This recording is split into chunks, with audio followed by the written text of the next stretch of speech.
Cara, tu é o ministro Fernando Haddad. Então tem Banco Mais pra gente falar, tem imposto que ia vir não veio pra gente falar, tem um monte de coisa pra gente falar. Rapidinho. Não, você fica à vontade. Vamos lá. Então o Bernardo mandou uma aqui, uma que na real tem a ver com o Banco Master. Bernardo mandou uma mensagem pelo Pix. Poderia falar sobre o esquema de consignados do Banco Master no PT da Bahia, via Credicesta, e do Lulinha no escândalo do INSS com suspeita de repasses ilegais e conexão com o investigado vulgo Careca? Esse eu não sei do que ele tá... Ah, o Careca do INSS, tá? Cara, eu não consigo comentar o que eu não conheço. Total. Entendeu? Eu tô abrindo o jogo aqui, comentando tudo que eu sei. Perfeito. Mas assim, eu não conheço a vida do Lulinha, não tenho a menor ideia do que quebrar o sigilo dele. Não tenho ideia do que é o sigilo No dele. mundo real, no teu mundo real lá, o Lulinha nem aparece. Ou aparece? Não, eu conheço a pessoa. Tudo bem, mas ele tem a ver com Lula, por exemplo? Não no sentido de ser filho do Lula, mas com o trabalho? Não, ele não participa Exato. do governo. Eu não conheço a vida do Lulinha, não sei da conta corrente dele, não tenho a menor ideia. Mas assim, tem dúvida, tem os caminhos para achar, né? E a questão da Bahia é o que eu falei. Não é Banco Master ali, sabe? Ali foi uma licitação para venda do consignado da Bahia. Mas isso veio a se tornar... A ligação é que o cara do Credicesta depois... Virou sócio do Vorcaro. Mas depois da operação, eu não conheço aquilo com profundidade, não sei dizer. Agora, o cara o tal do Augusto, que virou sócio do Vorcaro, obviamente que ele conhecia a operação do Banco Master. Não tem como não conhecer. Inclusive o banco que ele se dispôs a ficar para gerenciar também foi liquidado pelo Banco Central. Então não é que ele tá ileso, tá? Não, ele tá machucado ali pelo Banco Central, porque o banco que ele se dispôs a ficar como na partilha ali, também naufragou e foi liquidado pelo Banco Central.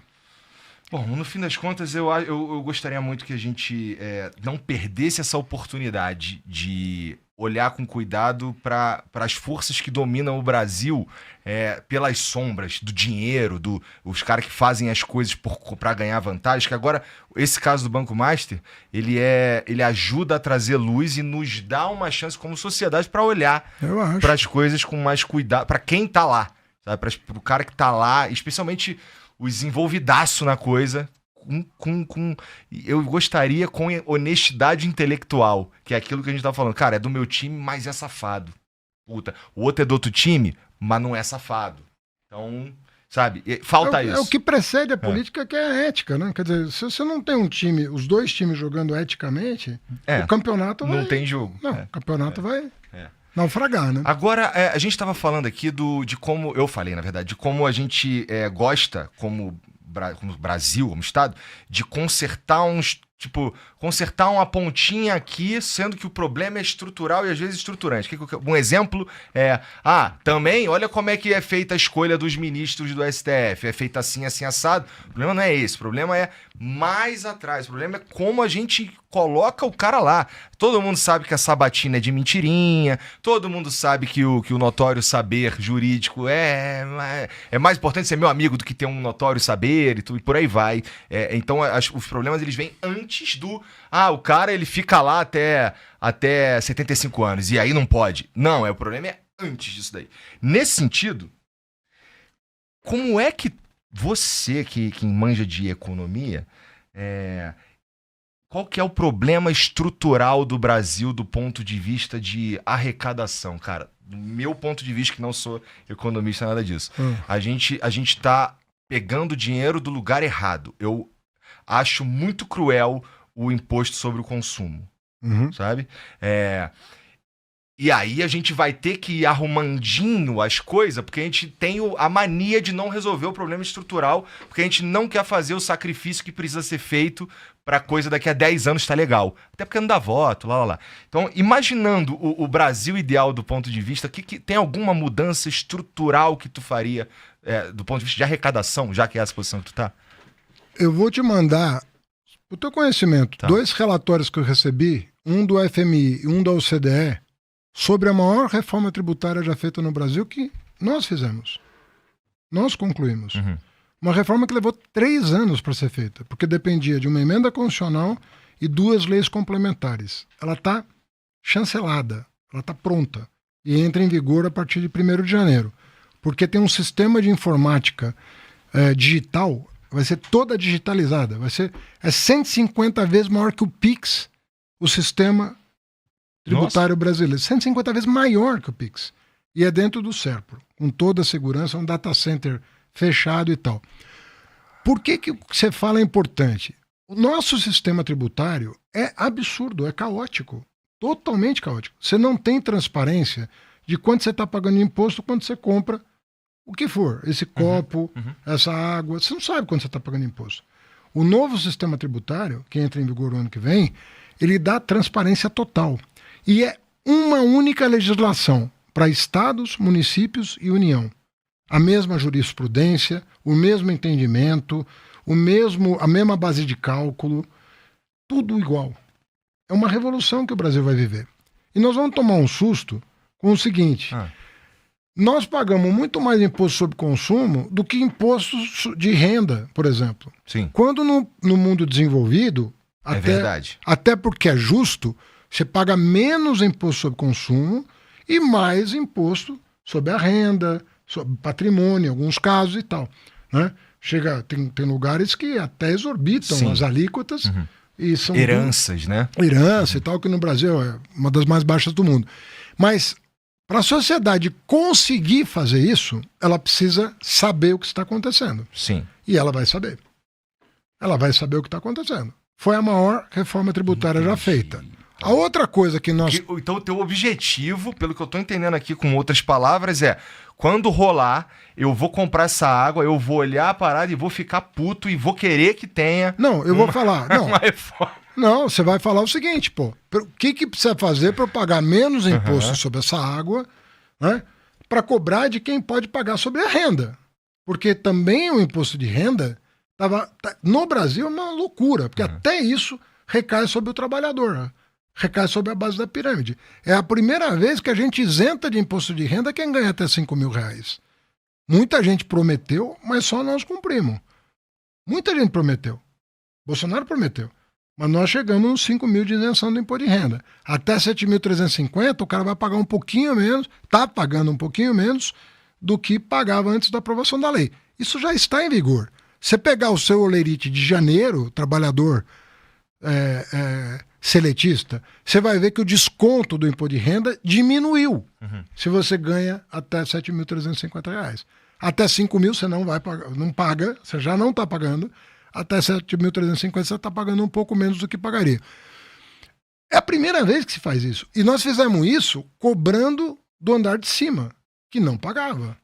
Você acredita que tinha gente que ganhava 1, 2, 5, 10 milhões de reais e pagava uma alíquota de imposto de renda efetiva de 2,5%? Nós fixamos uma alíquota mínima de 10% para essa turma que ganha mais de 1 milhão. Para eles compensarem o que eu vou deixar de arrecadar da base da pirâmide. E cobre? Cobre. Só para você ter uma ideia, Igor, de quando o presidente Lula assumiu para cá, nós isentamos de imposto de renda 20 milhões de brasileiros. E reduzimos o imposto de renda de mais 5. Isso ao longo desse último mandato? Ao longo dos 4 anos. A próxima coisa que eu te perguntar é: por que esse do imposto de renda dos caras só no ano eleitoral? Não foi no ano eleitoral. Foi o cronograma. Era o seguinte: depois de aprovar o imposto sobre consumo, que é o mais difícil, porque exigiu uma emenda constitucional e 2 leis complementares. E combinar com todo mundo. Combinar com todo mundo. Era muito mais trabalhoso e muito mais importante. Você acabou de falar que o político só pensa em voto. Nós fizemos um trabalho que não dá voto. Durante 3 anos, nós fizemos um trabalho que não dá voto. Eu podia ter feito isso no primeiro ano de governo, estaria de repente melhor do que eu estou hoje em termos de aprovação de governo. Não podia não, que tu tentou. Os caras não deixaram. Não, mas é um trabalho de convencimento. Claro você pensa que é fácil. Claro que é. Não é. Eu tenho certeza que não é fácil. Você ir fácil. mandando pro Congresso as coisas, o cara vai aprovando porque você... Tem gente lá, a sensação que eu tenho é que tem gente lá que chegou do Haddad, não quero. E o contrário também. Né? É verdade. E o contrário também. Mas eu quero te dizer que o Congresso, a pauta econômica, ela foi toda votada pelo Congresso. Do jeito que nós queríamos, não, por isso que existe Congresso. Senão você fecha o Congresso Claro, e faz do teu jeito. Se você quer viver numa democracia, você vai entender que o Congresso tem as opiniões dele. Mas assim, houve algum desrespeito? Zero. Nós tivemos em 3 anos e 2 meses 2 incidentes com o Congresso. Um que era a desoneração da Folha, que o Guedes e o Bolsonaro tentaram e não conseguiram. Eu também não consegui, só que eu fui para o Supremo Tribunal Federal. Falou, não tem dinheiro para isso aqui, para dar esse benefício mais. E o Supremo reconheceu que nós tínhamos razão. E o outro caso, que quando a gente ia taxar os bancos, lá no negócio do IOF, também a turma foi para o Supremo também e ganhei no Supremo. Mas foram as 2 únicas situações em que eu precisei recorrer à justiça. Em todas as outras... Tu ia taxar nós. Não, o IOF cara, quem paga sou eu, porra. O de pessoa física, quem subiu foi o Bolsonaro. Eu não subi de pessoa física. Não. Mas eu também tenho uma empresa, vou me fuder igual, pô. Não, cara, mas veja bem, eu tenho... É que eu sou meio burro, tá? Me ajuda aí. Não, algum IOF de pessoa jurídica subiu. Algum IOF de pessoa jurídica subiu. Agora, eu tenho que criar as condições fiscais para baixar essa taxa de juro. O grande problema do crédito no Brasil não é a cunha fiscal, é a taxa de juro. Pô, por que vocês não cortam a porra das Da emendas? Selic. Não, das emendas, para de gastar dinheiro. Por que não para de gastar dinheiro, em vez de querer pegar Cara, mais dinheiro? Bom, primeiro que nós estamos... A arrecadação líquida federal, hoje, a arrecadação líquida federal é o seguinte, eu arrecado, mas tem uma série tem receitas que não são minhas. Eu arrecado, mas eu tenho que transferir para estados e municípios. Então, Boa parte, né? Muita coisa. Não sei se é mais da metade, Mas acho é que boa não, parte. mas é uma grande coisa. Agora, o que fica é a Receita Federal líquida. Essa Receita Federal líquida, hoje, é menor do que em 2011, do que em 2012, do que em 2013, como proporção do PIB. E naquela época, nós não tínhamos uma série de despesas que nós temos hoje. Uma série de despesas que cresceram de lá para cá, não tem fonte de financiamento. Então, nós encontramos uma situação em que o déficit previsto para o primeiro ano do governo Lula, na lei orçamentária encaminhada pelo Bolsonaro, se juntar a lei que ele encaminhou, mais o que faltou no orçamento, para pagar Bolsa Família. Você lembra que às vezes as pessoas são uma tecnicalidade. O Bolsonaro ficou com medo de perder a eleição. Ele falou, cara, vou perder a eleição. Aí ele aprovou uma emenda constitucional, porque você não podia dar benefício no ano eleitoral. Tem uma lei eleitoral. Ele criou uma emenda constitucional, criando um estado de emergência para aumentar o Bolsa Família a partir de 1º de agosto do ano eleitoral. Faltando 2 meses para a eleição. Ele passou o Bolsa Família de 400 para 600. A gasolina ficou mais barata também. E, também surrupiando o ICMS dos estados, que eu tive que pagar no ano seguinte. Paguei 30 bi de indenização para os estados. E aqui, eu não tô puxando o saco ou tentando diminuir o Bolsonaro ou puxar o saco do Haddad. É que assim, é um fato que em 2022 isso aí aconteceu. Então é um fato. Não adianta não precisa brigar com o fato. Não adianta tu que gosta do Bolsonaro, por exemplo, tentar defender, porque assim, na prática no ano eleitoral o cara me mandou abaixar o ICMS e foda-se. Na prática. Então não tem muito o que fazer. Não, e custou 30 bi. Não é? Eu tive que pagar. Tá lá pago. O Supremo Tribunal Federal mandou indenizar. Pagamos 30 bi para indenizar os estados. E no caso do Bolsa Família, ele aumentou o Bolsa Família no dia 1º de agosto de 2022, só que mandou o orçamento com 400 e não com 600. A diferença era 50 bilhões. Aí você fala, você está criticando o Guedes. Cara, eu não estou criticando ninguém, cara. Eu estou fazendo uma conta, caramba. Eu estou fazendo uma adição. A gente devia ter aprendido, sei lá, na 2ª série. Sei lá, 2º ano do ensino fundamental, você faz a adição, né? Eu não estou criticando, não estou querendo aqui bater boca com ninguém. Eu estou dizendo, olha, se você pegar o orçamento que foi encaminhado para a Câmara em 2022 para 2023, somar o Bolsa Família, que não estava, a diferença só, não é todo o Bolsa Família, é o que faltava para os 600. Mas o que faltava do calote e do precatório, que também é outro fato. Não tenho culpa que aprovaram uma PEC para dar calote e precatório.